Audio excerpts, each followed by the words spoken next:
Le magazine Le Rendez-vous, c'est une émission qui vous plonge au cœur de l'actualité de la République démocratique du Congo, mais aussi un magazine qui vous permet de découvrir les têtes congolaises, pas des têtes pleines, mais plutôt des têtes bien faites. C'est pour cela que nous recevrons pour vous les invités d'État dans les installations de Télé+, question d'expliquer ce qu'ils font réellement comme travail. Alors sur ce plateau, nous recevons pour vous une dame, une tête, une figure à ne pas présenter, n'est-ce pas, dans les institutions de la République démocratique du Congo, celle qu'on appelle Madame Caroline Mawandji, qui est la présidente, n'est-ce pas, de WIM-Africa, République démocratique du Congo, pour les comptes de la République démocratique du Congo, mais aussi vice-présidente au niveau du continent africain. Avec lui, avec elle, disons, nous allons parler en ce qui concerne l'économie bleue. C'est quoi l'économie bleue? Parce que beaucoup en parlent, mais certains n'en maîtrisent pas la matière. Alors, avec elle, nous allons aller plus loin pour expliquer la quintessence, encore moins l'importance qu'on accorde à ces secteurs. Appelons l'économie bleue. Elle est déjà dans nos murs. Nous avons le réel plaisir de la recevoir dans nos installations, à qui j'ai dit bonsoir, Madame Caroline. Bonsoir. C'est la toute première participation ici dans les installations de Télé+. Votre impression? Bien, c'est la première fois, mais vous êtes bien organisé, vous êtes bien installé. Félicitations. Alors, sans plus tarder, avec vous, comme je viens de faire mention, nous allons parler en ce qui concerne l'économie bleue. Madame Caroline, je rappelle également aux téléspectateurs que vous êtes présidente de WIM-Africa pour les comptes de la République démocratique du Congo et vice-présidente au niveau du continent africain. Alors, on aimerait savoir, c'est quoi l'économie bleue? Merci pour la question. Bon, avant de parler de l'économie bleue, je voudrais d'abord parler de WIM-Africa. Allez-y. WIM-Africa, c'est un contexte plutôt en anglais. Women in Maritime in Africa. C'est en anglais. Oui. Qui veut dire? L'Organisation africaine de femmes du secteur maritime. Et WIM-Africa a comme objectif, c'est la sensibilisation de la stratégie africaine de l'économie bleue. Voilà comment nous passons de WIM-Africa à l'économie bleue. Donc, WIM-Africa, c'est une organisation continentale. Jusqu'à maintenant, on est dans 26 pays, dont la République démocratique du Congo. Comme vous m'avez bien dit, je suis présidente nationale de WIM-Africa RDC et je suis vice-présidente continentale en charge des pays francophones. Très bien. Voilà. Maintenant, pour ce qui concerne l'économie bleue, je ne suis pas là pour parler comme professeur de l'économie bleue, mais nous sommes dans la sensibilisation de ce nouveau concept. Donc, je ne suis pas professeur. Allez-y, oui, on comprend, mais vous êtes experte en la matière. Je ne suis donc, de vous, on espère avoir aussi quelque chose de matière. Voilà, je ne suis qu'une personne de ressources en la matière. Allez-y. Ok, l'économie bleue, en fait, pour être très concis, c'est un nouveau concept. Un nouveau concept qui nous pouvons résumer en ce sens que nous avons des cours d'eau, donc les mers, les océans, les fleuves, les ruisseaux, les rivières et les berges, et que dans ces cours d'eau, il y a des richesses. Et que l'Afrique, et surtout les pays en voie de développement, souffrent de pauvreté, alors que dans nos cours d'eau, il y a des richesses. Nous devons faire en sorte que nous allions puiser ces richesses pour que les gens sortent de la pauvreté et qu'on puisse créer des emplois et que les gens vivent aisément. Voilà en fait, en gros, en quoi consiste le concept de l'économie bleue. Donc, vous avez des cours d'eau, vous êtes pauvre, alors que dans l'eau, il y a la richesse. Donc, faites en sorte que vous alliez chercher la richesse qui se trouve dans l'eau. Comment chercher cette richesse? Voilà. comment chercher cette richesse?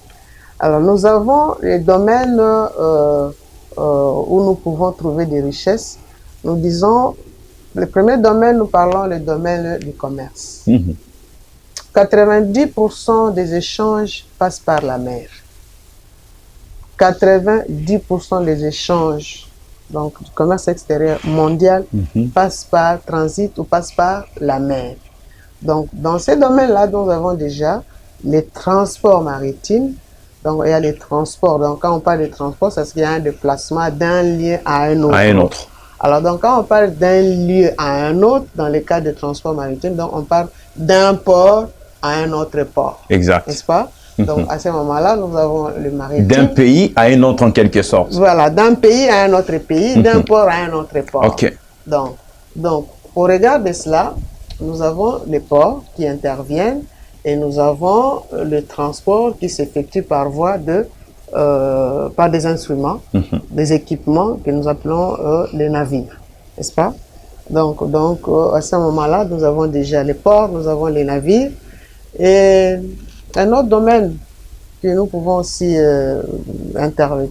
qui intervient aussi dans l'économie bleue, c'est le domaine de la pêche. Alors, dans la pêche, donc vous pouvez aller à la pêche artisanale, il y a la pêche avec des équipements appropriés, avec des chalutiers. Mais toujours dans le domaine de la pêche, nous avons un autre aspect de la pêche, c'est l'aquaculture. N'est-ce pas? C'est en fait la culture des organes ou des êtres ou des organes vivants dans l'eau. OK. N'est-ce pas? Donc vous pouvez, comme vous avez la culture par exemple de poissons, il y a des poissons qui sont naturellement, qui évoluent, qui sont dans l'eau naturellement et que vous pouvez les pêcher. Mais il y a aussi les poissons que vous pouvez cultiver dans des bassins dans l'eau. Dans l'eau. OK? Très bien. Là, vous avez aussi la pisciculture. C'est toujours dans le cadre de l'exploitation de poissons. Du poisson. OK. Un autre domaine, c'est le domaine d'extraction. Extraction, nous avons les hydrocarbures et nous avons aussi les gaz. OK. N'est-ce pas? Offshore, parce que là aussi il y a les onshore, offshore, donc tout ce qui vient dans l'eau. OK. Nous avons les domaines des câbles sous-marins, dont l'Internet. Donc, avec ces câbles sous-marins, ça nous apporte, nous avons l'Internet à haut débit et à un coût relativement bas. Nous avons tous suivi ici, lorsqu'il y a eu les points d'atterrage de la fibre optique, mais pour qu'on arrive à cela, donc on a eu des pauses de câbles sous-marins. Nous avons le domaine des énergies. Énergie hydroélectrique. OK. Nous avons les cas de... Pour en faire quoi concrètement, hydroélectrique? L'hydroélectrique, c'est comme les barrages de Inga. Donc l'énergie qui vient de Inga, c'est l'énergie qui vient de l'eau. OK. Donc c'est ça, hydroélectrique. Mais on parle de la fraude de l'imitation, surtout dans les chefs ou de certains pêcheurs qui violent parfois les territoires, je ne sais pas moi, la limitation, qui viole en fait la loi des lignes de pêcher tout au consommateur. Bon, donc, que je termine d'abord, on a dans les domaines... Allez-y rapidement, comme ça on va prendre ces volets. Allez-y. L'extraction minière, il y a aussi, donc, de toute façon, vous ne pouvez pas les trouver, les diamants dans les arbres, vous les trouvez dans l'eau.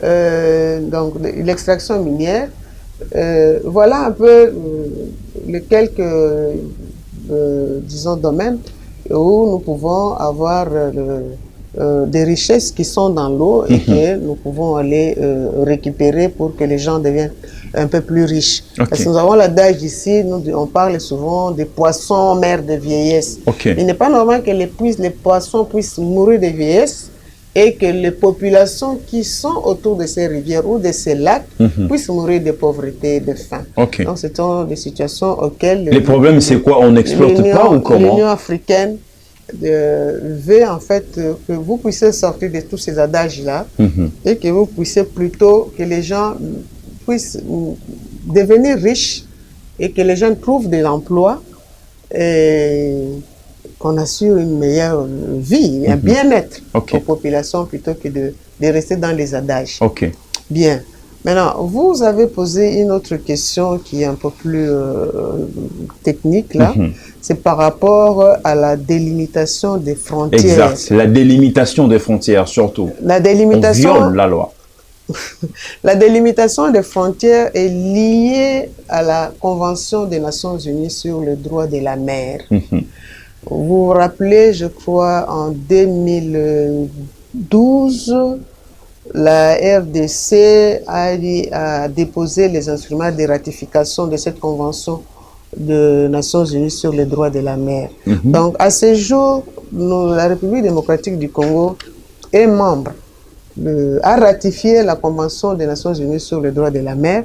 Donc, nous sommes membres de cette société, de l'institution qui gère en fait les fonds de mer, comme nous parlons.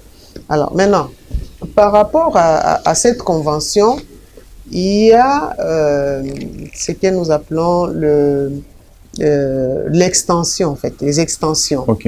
Nous disons par exemple, notre pays, la République démocratique du Congo, nous avons une superficie de 2 345 000 km², à peu près.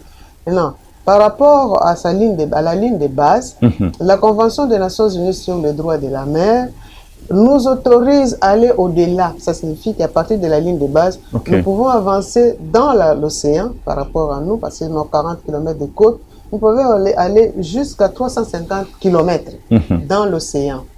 Alors, donc, cet espace-là, cet espace, c'est l'espace qui nous est donné ou qui nous revient à nous pour que nous puissions exploiter aussi bien les eaux, les richesses qui sont dans l'eau, qui sont à la surface et qui sont dans les profondeurs des fonds marins. Alors, donc...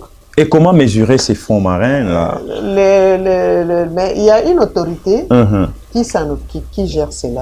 L'autorité des fonds marins, en fait, cet espace jusqu'à 350 km revient à la RDC. Ça se fait sur 40 km, sur 350 Puisque km. la RDC est un pays doté d'un, je dirais, de ressources, des ressources naturelles au détriment d'autres pays. Non, en quelque vous n'êtes pas les seuls. Parce que nous sommes un pays côtier. Comme pays côtier, nous avons nos 340 km de côte. L'Angola peut-être à 1200 km de côte sur l'océan Atlantique. Sur ces 1000 km de côte, l'Angola aussi va avancer sur 350 km. Sur 1000 km. N'est-ce pas? Le Congo-Brazzaville a peut-être 125 ou 100 combien de kilomètres sur la côte. Le Congo aussi va avancer sur l'océan sur 350 km. Donc, c'est bien que par rapport à cette Convention des Nations Unies sur le droit de la mer, à ces principes-là, il y a des pays qui sont des tout petits pays. Je prends par exemple les pays comme les Seychelles. C'est un petit pays, la superficie peut-être de 100 000 km², mais en appliquant les principes de cette Convention des Nations Unies sur le droit de la mer, la superficie de Seychelles devient à 1 million de km². L'île Maurice a une superficie de 1800 km², mais quand on applique les principes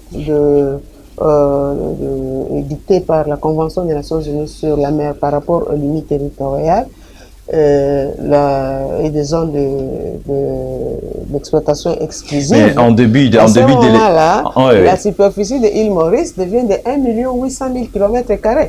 Donc, ça signifie que c'est cette convention qui lui donne ces droits. La France a la deuxième superficie mondiale par rapport aux droits que nous donne cette convention. Sans vous interrompre, Madame Caroline, je sens en vous le professionnalisme et l'expertise lorsque vous dites, parce qu'en début de l'émission, vous avez bel et bien dit que vous n'allez pas parler comme un professeur, mais vous allez analyser en tant que quelqu'un œuvrant dans ces secteurs, mais en vous entendre parler, vous donnez l'exactitude même des chiffres de superficie de chaque pays, disons ça comme ça, en ce qui concerne en fait, les signes de la délimitation, disons ça comme ça, et tout comme ça. Mais vous avez vraiment la matière, on sent la matière. C'est ce qui crée en vous, en fait, la démarcation, en quelque sorte, ou comment? Bien, mais le problème, c'est que notre rôle, en fait, c'est de donner l'information. On ne peut pas sensibiliser sans Mais vous connaître. donnez ça comme un professeur. Apparemment, ça, c'est vous qui le dites. Avec l'exactitude des chiffres de superficie de chaque Je ne pays. donne pas avec exactitude, c'est plus ou moins, hein, parce que là, c'est plus ou moins. Mais je crois que ce qui nous intéresse ici, c'est vous. Quand vous parlez de la délimitation des frontières, Oui. ça signifie que notre pays doit être très regardant dans ce domaine-là. Alors, quel rôle joue en fait WIM Africa? WIM Africa, nous, comme nous avons dit, nous ne faisons qu'accompagner et sensibiliser. Pour dire, voilà, voici ce que nous avons comme donne, donc opportunité, que nous devons nous en saisir pour améliorer les conditions de vie des populations. Voilà les rôles que nous jouons. Parce que la stratégie africaine de l'économie bleue est là. Alors maintenant, la RDC doit prendre cette stratégie et la mettre en musique, la mettre en place. Mais ce n'est pas seulement la RDC, en quelque sorte, qui est habilitée à faire ça, censée faire ça. C'est la stratégie africaine de l'économie bleue. Ok. L'Afrique a près de 54 nations, n'est-ce pas? De ces nations, il y a des pays avec littoral, n'est-ce pas? Plus ou moins 38 pays avec littoral. Et les autres, ce sont des pays enclavés, qui n'ont pas d'ouverture sur la mer. Mais nous avons l'opportunité d'avoir cette ouverture sur la mer. Même si c'est à peine 37 ou 40 kilomètres. Mais c'est déjà bon. Mais il y en a qui n'en ont pas. Mais nous avons les 47 kilomètres, 40 kilomètres. Et profitons de ces 40 kilomètres, avancez sur les 350 kilomètres et puisons les richesses qui sont dans l'eau. Mais pour les faire, nous devons les faire aisément. N'est-ce pas? Ça signifie que nous ne pouvons pas avoir de problèmes avec les voisins. Donc, votre rôle est celui d'apporter la lumière, n'est-ce pas? Véhiculer l'information, accompagner les décideurs, en quelque sorte. Est-ce que ces décideurs auprès de qui, lorsque vous allez pour amener cette aide de marche et cette aide de marche, est-ce que celles-ci ont été bien accueillis par ces décideurs ou comment? Parce qu'on n'en parle presque pas. Beaucoup ne savent pas qu'est-ce qui est vraiment l'économie bleue, parce qu'en vous entendre parler, disons ça comme ça, vous avez amené le peuple congolais à comprendre qu'est-ce qui est réellement l'économie bleue. Mais la question reste à poser, est-ce que les décideurs ont vraiment ces soucis-là, n'est-ce pas, de pallier à cet état des choses ou comment? Voilà. L'économie bleue, c'est un concept. L'économie bleue, il y a des domaines. Il y a plusieurs domaines dans l'économie bleue. Moi, je crois, par exemple, quand on parle des ports, les ports font partie de l'économie bleue. N'est-ce pas? Parce que il n'y a pas un port, évidemment, il y a des ports secs. Ici, on ne parle pas des ports secs. Même si on parle des ports secs, les ports secs ne sont que des extensions des ports. Des ports maritimes, n'est-ce pas? Ou des fluviaux ou lacustes. Donc, ce ne sont que des extensions des ports. À la rigueur, même, au lieu de parler de ports secs, on peut parler des plateformes logistiques ou des espaces de vie ou de bien-être pour le... Beaucoup œuvrent dans ce secteur, mais ils ne savent pas les concepts en quelque sorte. Ils ne maîtrisent pas. Non, mais il y a des milliers... il faut aller frapper à des bonnes portes pour avoir de bonnes informations ou voilà. C'est le moins du monde. Madame Caroline, vous êtes présidente en exercice de WIM Africa pour les comptes de la République démocratique du Congo et vice-présidente continentale. Alors, la question reste à poser. Quelles sont déjà des démarches entreprises, n'est-ce pas, pour lutter, en fait, pour pallier à cet état des choses, parce qu'on parle de la délimitation frontalière et consort et tout consort. Quelle est donc l'importance qu'on accorde à ces secteurs, à ces concepts, l'économie bleue, particulièrement la République démocratique du Congo? Bien. Vous savez, quand on parle de la délimitation des frontières, parce que je vois que c'est quelque chose qui vous tient à cœur, nous avons d'abord, il y a des organismes appropriés. Ici, nous avons parlé de la Convention des Nations Unies sur les droits de la mer. Et il y a un autre organisme qui va intervenir, c'est l'Organisation maritime internationale. Ok. Alors, donc, l'Organisation maritime internationale, c'est une des agences des Nations Unies qui est en charge du transport maritime et tout ce qui est corollaire au transport maritime. Ok. Alors, au regard de cela, mais nous avons aussi un autre organisme, une autre agence des Nations Unies qui va aussi intégrer, nous allons impliquer, c'est la CNUSED, c'est la Conférence des Nations Unies pour le commerce et le développement. Okay. Et nous avons aussi parlé de l'autorité internationale des fonds marins. Et évidemment, il y a aussi le tribunal international de la mer. Alors maintenant, en ce qui concerne la délimitation des frontières, nous avons des organismes attitrés comme l'Organisation maritime internationale. Okay. Et nous avons le tribunal international de la mer. Je prends un cas concret. Nous avons la République démocratique du Congo, nous avons un littoral de 40 km, n'est-ce pas? De gauche à droite, nous avons l'Angola. Nous avons l'Angola continental, nous avons le Cabinda. Et nous sommes entre les deux. En fait, nous sommes entre l'Angola. Maintenant, lorsque nous devons faire la délimitation de nos frontières, nous devons le faire avec nos voisins. Notre voisin, c'est... Pas seulement la RDC. Non, parce que nous avons la RDC, vous avez l'embouchure. C'est là où il y a les littorales. Ok. Notre littoral, c'est 40 km.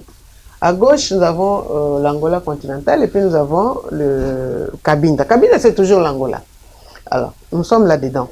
Mais lorsque nous allons faire la délimitation des frontières, nous sollicitons les experts. L'expertise, nous ne pouvons pas les faire seuls. Nous disons non, nous venons ici, c'est quand même, vous allez au cadastre, au titre foncier. Vous ne pouvez pas seul aller faire les bornes, mettre les bornes. Pour mettre vos bornes, vous devez avoir vos voisins. C'est pas ça. C'est ça. Alors, la même chose aussi pour la mer. Pour les limites, là, vous devez les faire aussi avec vos voisins. Vous dites, voilà, moi et avec mes voisins, nous nous sommes entendus que nos limites seront placées à tel endroit. Ok. C'est comme ça, c'est ça. Dans certains pays, on met d'ailleurs des fers, on met des fers et tout comme ça. Individuellement, vous devez toujours les faire avec vos voisins. Ok. Comme ça. Mais si vous ne vous mettez pas d'accord, c'est là entre dans les cadres des relations bilatérales en quelque sorte. Oui, mais si vous n'êtes pas d'accord, parce que vous dites, voilà, les experts doivent venir, ils disent, voilà, voici vos limites, vous n'êtes pas d'accord, mais allez, vous allez maintenant chercher une intervention, une médiation, peut-être. D'abord, on va commencer par une médiation. Si la médiation ne marche pas, vous allez au tribunal international de la mer. Chaque travail a des défaillances, a ses faiblesses. Depuis que vous êtes là, qu'est-ce que vous avez pu remarquer comme faiblesse dans les chefs de nos autorités? Bon, ce que nous remarquons, ce qui est recrudescent, c'est que par rapport à la pêche, et souvent nous apprenons que y a les pêcheurs qui sont allés du côté du Mwanda là-bas, on a arraisonné leur navire par la marine angolaise, ou encore sur le lac Albert, on a arraisonné le bateau de pêcheurs, ou bien on a amené nos pêcheurs en Ouganda parce qu'ils ont violé. Je crois que là, il faudra aussi que nous soyons très regardants et voir effectivement si ça devient un récurrent, on doit faire appel aux experts de l'OMI pour la délimitation des frontières. Et aussi en Ouganda, la même chose pour la délimitation des frontières.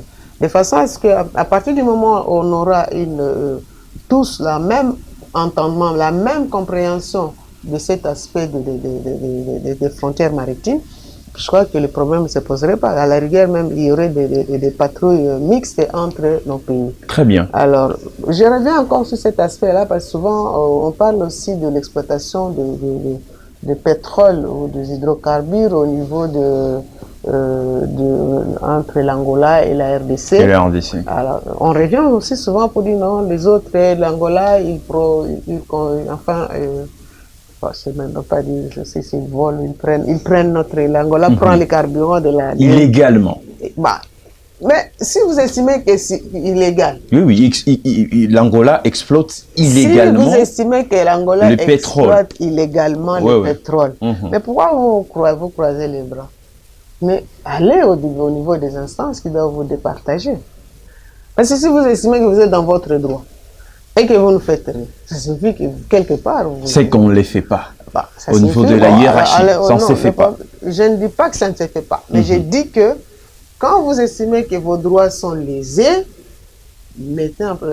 adoptez les mécanismes qu'il faut pour pouvoir rentrer dans vos droits. C'est aussi simple que ça, les expertises. Et là, l'ONU, nous sommes membres de l'Organisation maritime internationale depuis belle lurette.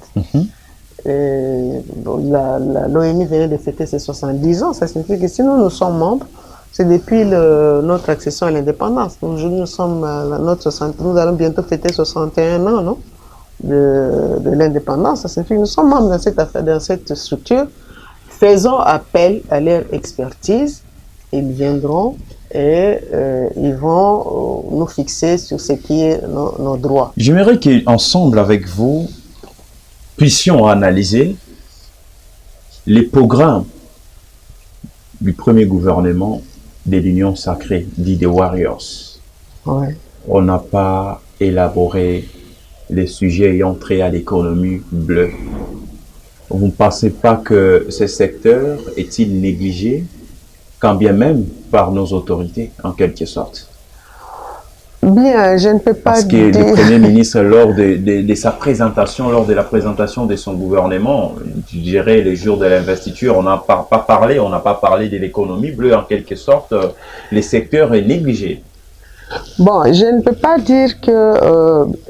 peut-être que le Premier ministre, dans son programme, n'a pas parlé clairement de l'économie bleue, mais peut-être qu'il y a des aspects de l'économie bleue qui sont dans les programmes du gouvernement. Ok.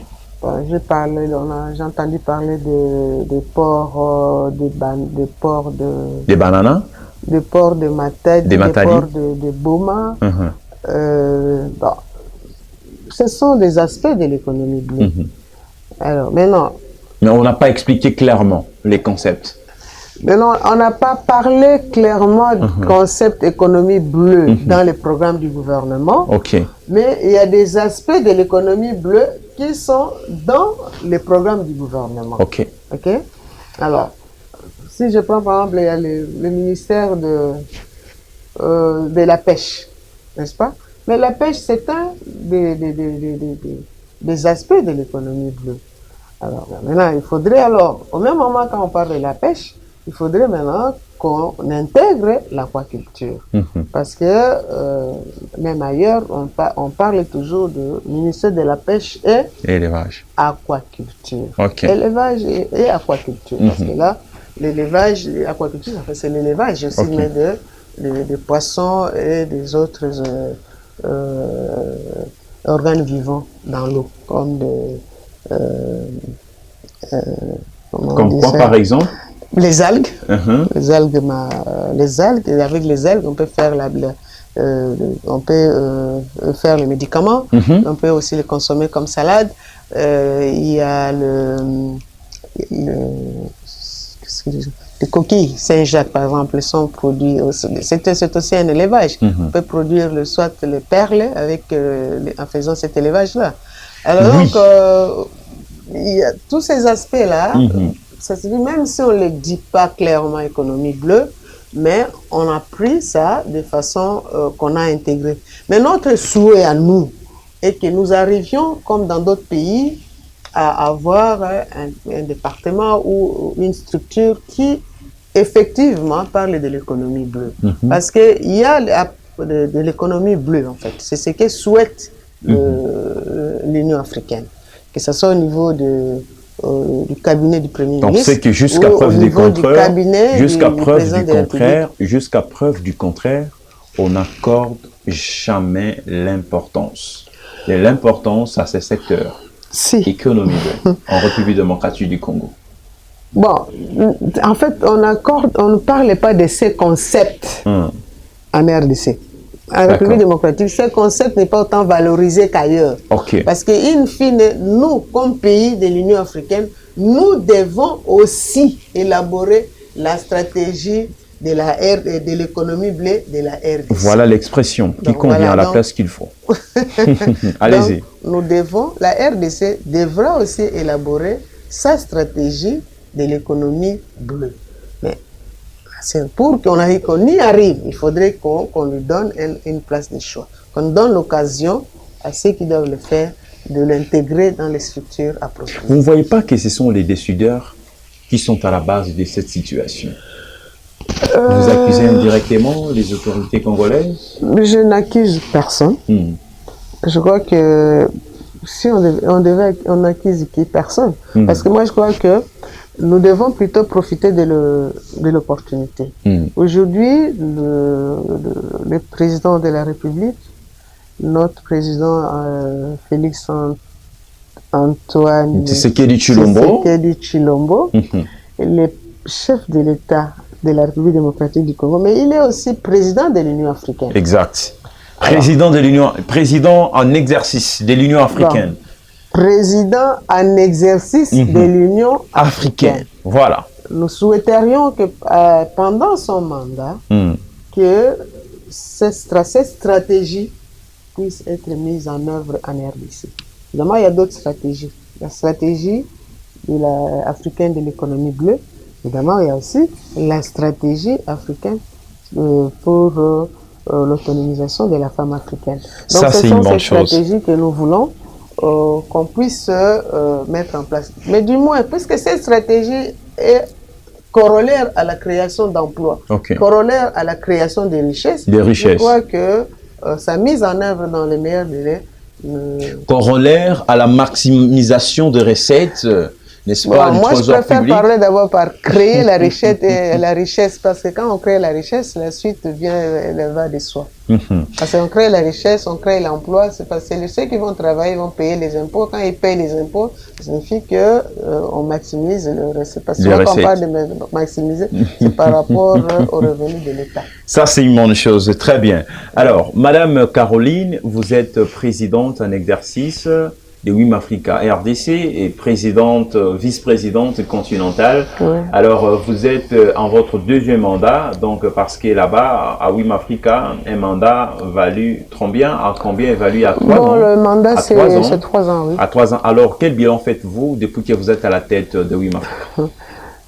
Bien, par rapport à la RDC, où je suis, d'abord la première chose, c'est d'abord que nous avons adhéré et créé WIM RDC. Très bien. Donc, ça n'existait pas avant, ça signifie que nous avons tous les documents juridiques de WIM RDC. Donc, vous êtes parmi les cofondatrices de WIM Africa en République démocratique du Congo? Oui, je peux dire ça. Allez-y, ça c'est une bonne chose, allez-y. Je suis cofondatrice de WIM en République démocratique du Congo et nous accompagnons les membres de WIM RDC à comprendre en fait cette notion de l'économie bleue pour que notre souci en fait c'est de pérenniser. C'est là nous sensibilisons et que les personnes à qui nous donnons l'information, comme dit dans la Bible, les messagères de bonnes nouvelles, qu'elles puissent aussi à leur tour le rendre auprès des autres. Alors nos membres sont nos membres viennent des entreprises qui sont déjà dans les secteurs de l'économie bleue. Donc je prends la SCTP, la CVM, le GFREM, la régie des voies fluviales, la RVF, oui, la RVF, LMC, OGFREM, ça signifie, même nous devons aller au-delà. Parce que nous avons parlé ici de la production de l'énergie hydroélectrique avec la SNEL. Donc, il va de soi que la SNEL, les dames de la SNEL peuvent intégrer aussi WIM Africa. On dirait que WIM Africa ne concerne que les femmes, parce que lorsque vous dites que offrir un leadership stratégique et servir des porte-voix en faveur de l'autonomisation des femmes dans les secteurs maritimes, là, ce sont parmi les objectifs poursuivis. Oui, parce que WIM Africa, c'est Women in Maritime. Yeah, ok. C'est d'abord pour les femmes. Mais les sympathisants, on ne refuse pas. Même les hommes ne peuvent pas y accéder comme moi, par exemple. Comme sympathisants. Vous venez comme sympathisants. Mais ils n'ont pas leur place à WIM Africa. Ils peuvent être là comme observateurs en quelque sorte. Bien sûr, quand vous venez comme sympathisants. Ça suffit, vous adhérez aux idéaux de WIM Africa. Alors, parlons de la conférence internationale Kateni, je dirais l'UCCA, avec autant de 19 pays membres de l'Union africaine. Objectif poursuivi de cette conférence internationale, les sujets ayant trait à la ZLECAf. On attend jusqu'à preuve du contraire la promulgation par les chefs de l'État. Vous étiez aussi invité, participante à cette conférence internationale. Alors, s'il faut parler de la quintessence de cette conférence internationale sur la ZLECAf, que diriez-vous, Madame Caroline? Bien, merci. Ici, je remercie le directeur général de l'OGEFREM. Passion Saïva Tamboué. Lui, m'avoir invité et m'avoir intégré dans les comités scientifiques de l'organisation de la conférence. Alors, maintenant, nous parlons d'abord de l'UCCA, Union des conseils des chargeurs. Des chargeurs, ok. Souvent, les gens me posent des questions. Les chargeurs, c'est qui? Bon. Pour dire court, les chargeurs, ce sont des importateurs et des exportateurs. Pour faire court, importateurs, exportateurs, parce que nous sommes dans le domaine du commerce. Exact. Du commerce extérieur. Importateurs, exportateurs, c'est ce que nous appelons. Et tout court, vous dites chargeur. Voilà, pour faire court, chargeur. Ok. Plus long, importateur, exportateur. Exportateur. Voilà. Alors, l'Union des conseils des chargeurs africains, c'est un des organes de l'organisation maritime de l'Afrique de l'Ouest et du Centre. L'organisation maritime de l'Afrique de l'Ouest et du Centre, c'est un organe qui a été créé, je crois, dans les années 75 pour accompagner le pays africain, les pays de l'Afrique de l'Ouest et du Centre, dans le cadre de la gestion de leur commerce extérieur par voie maritime. Et au départ, on a eu le Maroc, comme on dit, a des organes spécialisés. Parmi les organes spécialisés, nous avons l'Association de gestion des ports de l'Afrique de l'Ouest et du Centre, AGPAOC, qui a son siège dans le secrétariat général est au Nigeria, à Lagos. Nous avons l'Union des conseils des chargeurs africains, qui a son secrétariat général à Douala, au Cameroun. Et puis nous avons l'Association des armements africains.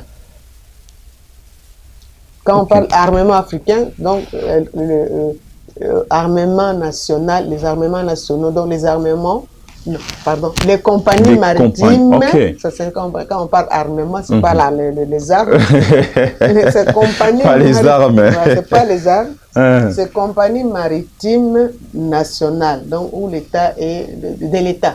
Donc ici nous avons le cas de LMC, c'est un armement national, un armement d'État. Mais donc, vous êtes aussi directrice DG. Je suis DG honoraire de LMC. Donc, très bien. Donc, nous avons ces trois organes, plus les académies. Donc, les universités qui forment les jeunes dans le domaine maritime. Très bien. Donc, nous avons l'Académie régionale des sciences et techniques de la mer d'Abidjan et nous avons l'université maritime d'Accra. Voilà, en fait, ce sont les organes, les organes spécialisés de l'OMAOC, qui est l'Organisation maritime de l'Afrique de l'Ouest et du Centre. Donc, à ce jour, pour aujourd'hui, les présidents de l'OMAOC, c'est les ministres de transport de la RDC. C'est pourquoi nous disons, nous avons les triples brassards. Nous avons le président de la République, qui est le président en exercice de l'Union africaine. Nous avons le ministre de transport, qui est le président de l'Organisation maritime de l'Afrique de l'Ouest et du Centre. Et nous avons le directeur général de l'EGFREN. Patience Saïba Tamboué, c'est lui le président en exercice de l'UCCA. De l'Union des conseils des chargeurs africains. Alors, donc, pourquoi pas, pendant cette période, profiter de cela, une opportunité. Donc, coûte que coûte, pour qu'on puisse la loi sur la ZLECAf devra être promulguée. La ZLECAf, je crois que ce n'est plus une question de... la procédure est arrivée à terme. Il ne reste plus que la promulgation. C'est comme une grossesse qui arrive à terme. Donc, on doit profiter de cette période, étant donné qu'il est président de la République, et les chefs de l'État et les présidents en exercice de l'Union africaine. Non, ce n'est même pas lié à cela. Coûte, on doit accorder l'importance. Ce n'est même pas lié parce qu'il est le président de... Ce n'est que... C'est fortuit, en fait. Cette situation est fortuite. Mais à la date d'aujourd'hui, la promulgation de la loi sur la ZLECAf, c'est comme une grossesse qui est arrivée à terme et madame doit accoucher. Pourquoi seulement cet exemple? Oui, mais c'est ça l'exemple. C'est-à-dire que la procédure a été suivie. N'est-ce pas? Déjà en 2018, la RDC a posé sa signature à Kigali. Nous avons participé aux travaux de la mise en œuvre de la ZLECAf sous la responsabilité de l'ancien président du Niger et jusqu'à arriver au Rwanda, à Kigali, pendant la présence d'ailleurs de Paul Kagame comme président de l'exercice de l'Union africaine. Nous avons pratiquement, la RDC avait signé déjà son adhésion à la ZLECAf. Très bien. Alors aujourd'hui, le document est rentré chez nous. Le processus de ratification a été suivi. L'Assemblée nationale, le Sénat a adopté, le Sénat également avait adopté. On attend seulement la promulgation de la loi. Tous les documents étaient transmis sur la table. Auprès du président de la République pour la signature. Et on attend que la promulgation. Mais il avait pris part active à cette conférence internationale de l'UCCA aussi. Il était là présent. Le président donc les travaux étaient placés sous son patronage. Sous le patronage du président de la République. Et il est venu, il a honoré l'UCCA et il a signé. Alors, le secrétaire général de la ZLECAf était aussi l'invité spécial de cette conférence. Et maintenant, ce qui reste, on va promulguer, mais ce qui reste, c'est un programme de l'Union africaine. Il faudrait que le peuple, parce que le programme de l'Union africaine, c'est pas pour le dire, c'est pour le peuple. Il faut que le peuple trouve son compte. Pour que le peuple trouve son compte, ça signifie nous devons vulgariser, qu'on fasse connaître aux gens. La vulgarisation, la promulgation ne suffit pas. On va promulguer, mais il faut encore vulgariser. Tout le monde se projette dans cette ZLECAf. Il y a trop de peur. Mais il faudrait qu'on arrive à faire comprendre quel est l'intérêt de la ZLECAf. Quels sont les avantages que nous allons trouver dans la ZLECAf et comment... Une dernière question qui concerne WIM Africa. On dit souvent que... Est-ce que WIM Africa est une structure affiliée à l'Union africaine ou comment? Bien, WIM Africa, nous avons un protocole d'entente avec l'Union africaine. Ça signifie que nous avons un document qui nous lie à l'Union africaine. Donc c'est un protocole d'entente qui nous lie à l'Union africaine. Alors, au moment où nous sommes en train de parler, donc notre dossier est en train d'être examiné au niveau des Nations Unies pour que nous devenions membres de l'ECOSOC. Waouh, là, vous sautez des étapes, vous brûlez les étapes comme ça. On a brûlé aucune étape. Très bien, nous sommes arrivés pratiquement à la fin, Madame Caroline. Oui. Alors, je vous accorde quelques minutes en termes de conclusion de cette émission. Et puis, on se quitte avec vous. Les résumés de l'émission, de ce que vous venez de dire, expliquer sur l'économie bleue, en quelque sorte. Bien, merci beaucoup. Comme je l'ai dit, je ne suis pas professeur de l'économie bleue, mais c'est un concept qui doit être compris, vulgarisé pour que la RDC arrive à élaborer sa stratégie de l'économie bleue. Très bien. Parce qu'il y a les aspects aussi bien économiques et les aspects sécuritaires.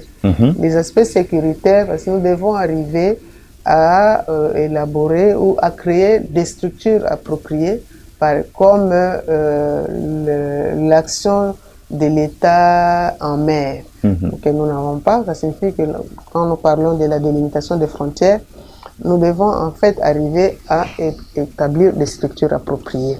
En ce qui concerne la gestion des ports, nous sommes en fait un des pays qui n'a pas les structures appropriées. Nous devons créer l'autorité portuaire nationale. Parce que quand nous allons au Kenya, nous avons Kenya Port Authority, nous avons aussi Kenya Maritime Authority. Nous avons en Tanzanie, nous avons la même chose. Nous avons au Congo ici, nous avons la Direction générale de la marine marchande.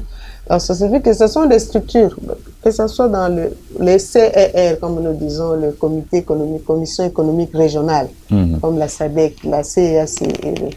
Donc, dans tout ça, nous devons disposer des structures similaires aux autres pays pour que nous puissions travailler ou donner de notre, faire de notre, que les pays puissent faire de son mieux pour atteindre certains objectifs.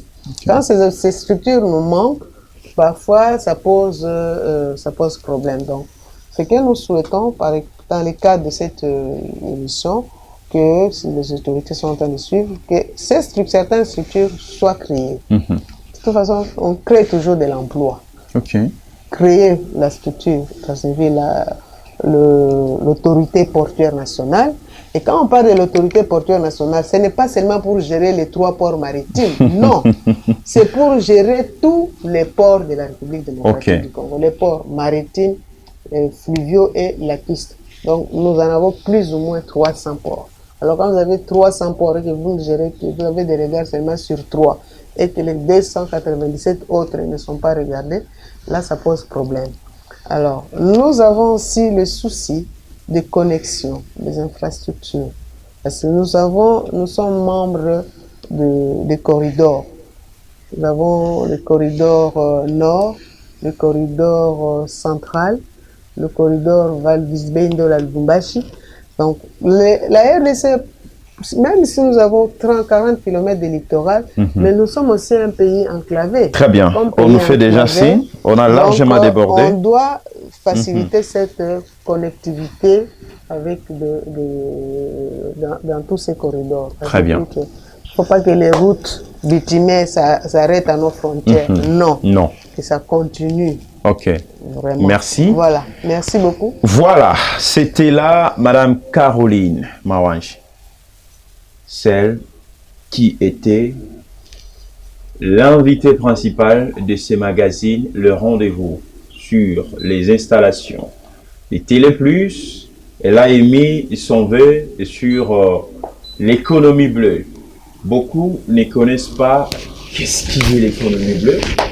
Eh bien, vous avez compris, vous avez religieusement suivi cette émission et faites parmi vos priorités ce secteur de l'économie bleue.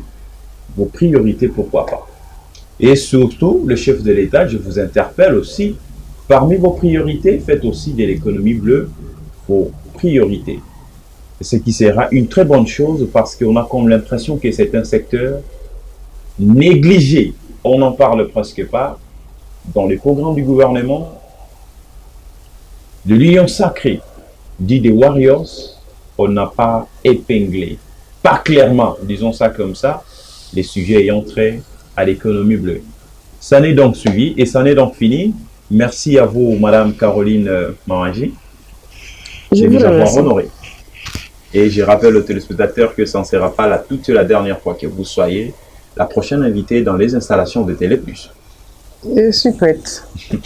Très bien. Mes salutations à vous aussi, au directeur général de l'OGFRAM, Patience Aïba Tamboué, à tous les personnels de cette entreprise et surtout à tous les directeurs généraux qui font bien leur travail. Merci également à toi, Héritier Toumba et Elohim Kankongolo derrière les caméras. Mais aussi merci à toi, le réalisateur par excellence, Pichu Chibango, et à vous aussi, les téléspectateurs, de l'avoir suivi. D'ici là, portez-vous bien. Au revoir.